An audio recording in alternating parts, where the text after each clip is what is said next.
In audio.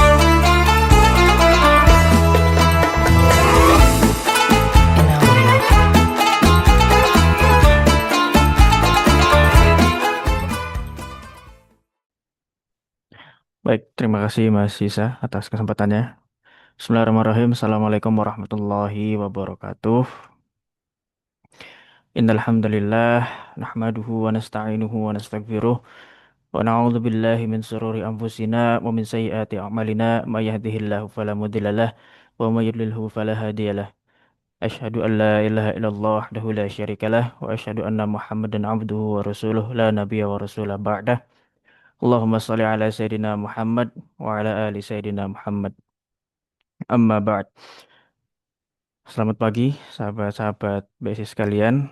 Eh, Izinkan saya menyampaikan kuliah 7 menit ya mengenai eh, diciptakan sempurna. Namun mengapa kita sering merasa hina? Sedikit bercerita ya, kemarin sebelum menentukan judul yang mau saya bawakan pada pagi hari ini, kemudian Mas Sigit menyampaikan bahwa Dan coba kultumnya nanti tentang penciptaan manusia gitu. Betapa seringnya manusia itu menghinakan diri sendiri padahal Allah itu sudah berfirman gitu. Allah itu sudah menciptakan manusia sebegitu sempurnanya gitu.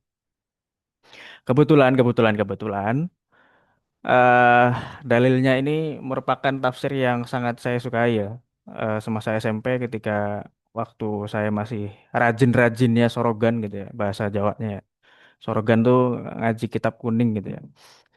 Jadi waktu itu belajar tafsirnya, tafsir Wajiz sama tafsir At-Tahlili. Itu tafsir surat At-Tin ini yang paling saya sukai memang. Salah satu yang saya sukai gitu. Di antara beberapa surat lainnya.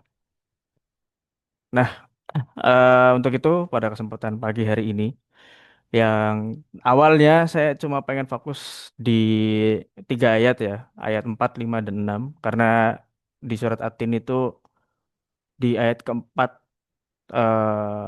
Allah itu apa ya memfirmankan kesempurnaan penciptaan manusia. Kemudian Allah itu berfirman bahwa akan ditempatkan serendah-rendahnya apabila manusia itu tidak memaksimalkan ya bahasa kita ya. Kemudian eh, di ayat ke-6 itu difirmankan bahwasanya kecuali orang-orang yang beriman yang mengerjakan amal soleh itu ya. Nah, untuk itu mari kita bahas ya teman-teman. Nah, ini karena ayat 1 sampai 3-nya saya tidak masukkan di PPT, jadi eh, secara lisan saja gitu. Bismillahirrahmanirrahim. eh Surat At-Tin ayat pertama itu watini zaitun. Jadi Allah Subhanahu wa taala bersumpah dengan 4 hal. Yang pertama watini zaitun, buah tin dan buah zaitun. Menurut tafsir At-Tahlili dan dalam beberapa pendapat ulama, Allah itu bersumpah. Ada yang berpendapat karena khasiat dari dua buah tersebut. Ada juga yang berpendapat bahwasanya bukan terhadap manfaat buahnya, tapi di mana dua buah ini itu banyak tumbuh. Jadi buah tin dan buah zaitun itu banyak tumbuh di Yerusalem, yang di mana Yerusalem ini merupakan tempat kelahirannya Nabi Isa alaihissalam dan tempat di mana Nabi Isa alaihissalam menerima wahyu. Ya. Kemudian Watu Risinin, itu Tur itu kan gunung ya, Gunung Sinai. Gunung Sinai itu di mana tempat Nabi Musa alaihi salam menerima wahyu. Kemudian di ayat ketiga, wahadzal baladil amin. Jadi Allah itu bersumpah balad itu kan negara ya, kota negara gitu. Pada saat itu kan memang yang dimaksud adalah baladil amin itu merupakan kota Mekah gitu. Jadi kota yang memang dijamin keamanannya oleh Allah Subhanahu wa taala. Kemudian masuk ke ayat keempat ya, setelah Allah itu bersumpah kepada 4 hal tersebut, jadi kepada dua buah ya, buah tin dan buah zaitun, kemudian kepada dua tempat juga, jadi Gunung Sinai sama Mekah gitu. Nah, di ayat keempat Allah itu apa namanya berfirman, tidak tidak kami ciptakan manusia dengan kesempurnaan gitu. Nah, seringkali kita itu apa ya suka merasa hina gitu sama diri kita sendiri gitu. Makanya di sini di subjudulnya ini saya tulis refleksi spiritual atas mahakarya Sang Pencipta dan ironi rendahnya harga diri manusia modern. Oke, next. Nah, eh paradoks kemanusiaan itu kita ini adalah mahakarya kosmik gitu ya, yang dirancang sebegitu presisinya dengan kuasanya Allah Subhanahu wa taala, namun seringkali terperangkap dalam jurang ketidakberdayaan mental. Nah, kalau merujuk kembali gitu ke ayat keempat tadi ya, laqad khalaqnal insana fi ahsani taqwim. Nah, apa sih yang dimaksud dari eh ahsani taqwim gitu? Nah, yang dimaksud dari ahsani taqwim adalah kesempurnaan fisik yang dimana eh apa namanya Allah tuh menciptakan kita dengan sebaik-baiknya fisik, tangan yang bisa bergerak bebas, kemudian apa namanya yang akhirnya menciptakan sesuatu, kemudian diciptakannya sebuah akal pikiran yang kalau merujuk pada bukunya siapa Daniel Kahneman, Thinking Fast and Slow yang sempat disinggung oleh Mas Sigit di tahun lalu ya, itu kan apa ada reptilian brain, ada mammalian brain dan human brain gitu ya kalau nggak salah ya. Itu merupakan salah satu definisi Ahsanut Takwim. Kemudian kesempurnaan rohani. Jadi makhluk yang memiliki agama itu kan cuma manusia ya gitu. Yang dimana dengan adanya kesempurnaan rohani ini kita em, dapat melakukan amal soleh yang kemudian akan meningkatkan keimanan gitu. Next. Nah, lalu kita masuk kenapa kita eh, kalau melanjutkan ayat kelima itu diturunkan serendah-rendahnya gitu. Dan ternyata permasalahannya itu ada di krisis nilai diri. Kita di zaman modern ini yang apa-apa serba apa namanya memperlihatkan pencapaian. Kadang itu kan kita akhirnya tidak memiliki arah diri sendiri gitu. Jadi kadang suka kehilangan jati diri sendiri karena kita terlalu melihat orang lain gitu kan. Nah, padahal kita itu punya potensi sebesar ini gitu ya. Kayak tadi ya dalam salah satu tafsir At-Tahlili yang sejauh ini saya ingat itu kan manusia itu diberikan fisik kebebasan tangan, kebebasan pikiran untuk berpikir, untuk bernalar gitu. Kemudian tangan untuk menciptakan sesuatu. Mungkin yang relate dengan kita adalah dari sisi kita akhirnya menciptakan sebuah teknologi, kita akhirnya menciptakan sebuah arsitektur aplikasi gitu ya. Nah, kenapa potensi sebesar ini tuh bisa jatuh ke derajat yang paling rendah, asfala safilin gitu kan. Nah, ternyata yang pertama, kita itu selalu buta akan nikmat gitu. Karena tadi ya, era modern sekarang itu kan dengan berbagai macam aplikasinya, dengan berbagai macam hal yang diperlihatkan, itu membuat kita itu kadang lupa akan nikmat yang sudah Allah Subhanahu wa taala berikan gitu. Nah, nikmat apa aja? Wah, banyak sekali kalau dijabarkan. Cuma salah satunya adalah kenikmatan kita untuk bernalar, untuk berpikir. Kemudian eh yang paling sering kita dengarkan kenikmatan bernafas ya, kita masih diberikan nafas gitu kan. Itu yang pertama. Yang kedua, kehilangan arah. Jadi kita tuh suka kehilangan kompas akan diri sendiri karena eh tadi ya kita melihat orang lain di posisi apa kayak wah pengen ngerasani gitu, pengen pengen pengen merasakan gitu. Cuma kan dipikir aja gitu, tapi tidak bergerak gitu. Padahal kan pathway-nya orang-orang, jalannya orang-orang itu berbeda-beda gitu. Ya ada yang jadi teknisi, ada yang menjadi guru, ada yang menjadi apa gitu kan. Kemudian yang terakhir, yang ketiga itu terputus dari kholik.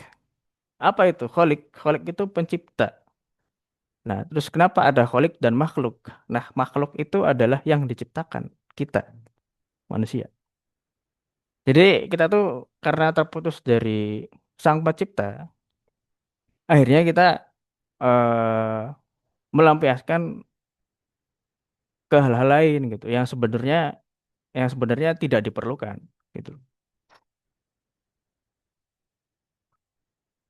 Ya mungkin apa namanya banyak banyak banyak orang di luar sana yang mereka akhirnya kehilangan arah kemudian terpusat jauh dari agama akhirnya melakukan hal-hal yang eh, di luar daripada syariat Beneran nggak bisa kita casmu. gitu. Ya. Lu tengok casmu. Oke. Selanjutnya adalah jebakan insekuritas. Sudah saya singgung tadi ya. Ini Jadi hangat tuh. di era perbandingan sosial itu kita banyak Look at sekali this, melihat bro. pencapaian-pencapaian orang lain Bro, kayak yang anjir dimana something wrong inside. apa namanya Coba ganti sama pakai kabel akhirnya gue coba. akhirnya kita Coba sendiri ganti tuh sama pakai kabel gue. tanpa disengaja gitu ya dengan secara otomatis itu membandingkan diri kita sendiri gitu dengan orang lain gitu kan.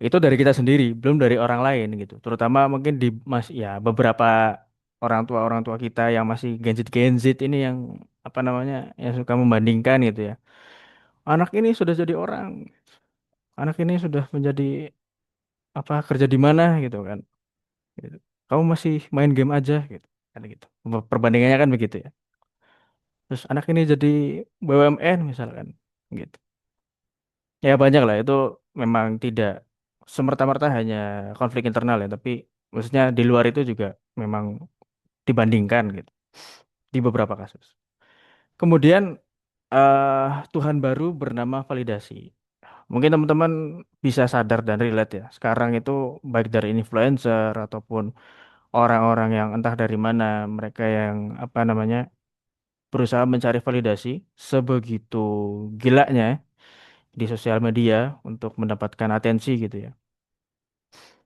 eh Sampai yang kita tahu kemarin itu ada salah satu influencer binaraga ya Jim ya yang mengatakan bahwa manusia itu bahwa orang gendut itu hewan lah atau apa segala macam. Ya itu kan hanya bagian dari game of attention gitu ya. Kalau kata Deddy Corbuzier gitu ya. Bagian daripada game of attention gitu. Terus yang apa orang miskin itu bodoh lah atau apa gitu. Terus nge-gym itu cuma apa ya itu kan apa ya bagian daripada permainan untuk mendapatkan atensi gitu ya. Nah ini makanya eh saya tulis di sini tuh Tuhan baru bernama validasi. Manusia-manusia zaman sekarang di era digital yang sangat masif gitu yang secara tidak langsung menuntut kita untuk improve setiap hari. Tapi itu kan pilihan ya. Itu akhirnya menghasilkan sifat sifat kita tuh yang yang sangat membutuhkan validasi gitu. Dari apa yang kita lihat, kemudian apa yang kita apa namanya cerna dari sosial media gitu kan. Padahal kan tidak semua yang ada di sosial media itu benar adanya gitu. Gitu. Nah, dari beberapa hal tadi yang saya membahas mengenai Aswala Safilin. Kemudian mari kita eh, mengembalikan jalan ke kemuliaan gitu. Nah, karena setelah ayat ke-6 itu illal ladzina amanu wa amilus solihati falahum ajrun ghairu mamnun. Nah, dimulai dari apa? Dimulai dari kesadaran dulu. Kesadaran bahwasanya kita itu memang diciptakan sempurna, maka jangan sesekali untuk merendahkan diri sendiri. Gitu. Apa yang bisa kita lakukan pada hari ini, apa yang bisa kita kembangkan pada hari ini, ya dimaksimalkan gitu. Kemudian yang kedua adalah iman. Iman ini menjadi apa namanya senjata ya untuk kita bisa tetap apa namanya mengembangkan sisi rohani kita gitu. Kalau menyangkut tadi ya asani takwim. Kemudian selanjutnya adalah amal soleh atau berbuat kebaikan, gitu kan. Jadi setelah kita memperbaiki iman kita, kemudian kita melakukan amal soleh, gitu. Sehingga eh, kalau menurut ayat ya firmannya Allah gitu ya, illalladzina amanu wa amilus solihati falahum ajrun ghairu mamnun itu eh, agar tidak terputus-putus gitu amalnya. Gitu kan. Kemudian yang terakhir adalah izzah. Izzah itu kemuliaan. Jadi mencapai kemuliaan di akhirnya itu kan perjalanan, ya namanya juga perjalanan kembali ke kemuliaan gitu kan. Setelah kita menyadari kita itu sempurna, kemudian kita menambah iman kita, lalu kita mengerjakan amal yang baik, amal soleh, maka di pada akhir perjalanan ini adalah kemuliaan, izah. Atau mungkin kalau dalam dunia psikologi disebutnya self esteem ya. Mungkin nanti akan disinggung oleh Mas Sigit gitu. Gitu, teman-teman. Nah, di akhir ini saya sengaja menaruh ayat keempat sampai keenam lagi ya untuk menjadi reminder buat kita semua. Ya. Sungguh kami telah ciptakan manusia dalam bentuk yang sebaik-baiknya, kemudian kami kembalikan dia ke tempat yang serendah-rendahnya, kecuali orang-orang yang beriman dan mengerjakan amal soleh. Mungkin cukup sekian kultum dari saya pada pagi hari ini. Kurang lebihnya mohon maaf. Wallahu a'lam bishawab. Wassalamualaikum warahmatullahi wabarakatuh.